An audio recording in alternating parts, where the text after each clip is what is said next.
নমস্কার সবাইকে, কেমন আছো তোমরা সবাই?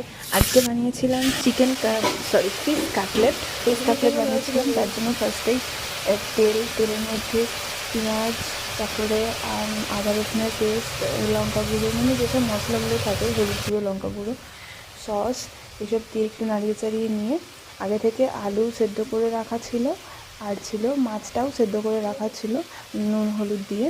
তো সেটাকে একসাথে মেখে নিয়ে এই পেঁয়াজ আদা রসুন এগুলো কষানো হয়ে গেলে তারপরে ওই আলু আলুর ওই পেস্টটা ওটাও দিয়ে দিতে হবে, দিয়ে ভালো করে মাখিয়ে নিয়ে ভালো করে নেড়ে চেড়ে তারপরে দিয়ে দিতে হবে গরম মশলা। তারপরে শেপ দিয়ে নেবে, যে যেমন শেপে পছন্দ করো।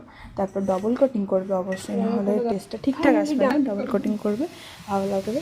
তো আমাদের রেডি হয়ে গেছে, সবার কাছে রিভিউ নিচ্ছিলাম কেমন লেগেছে। তো ভালো হয়েছিল অবভিয়াসলি, কেমন হয়েছে জানিও, টাটা।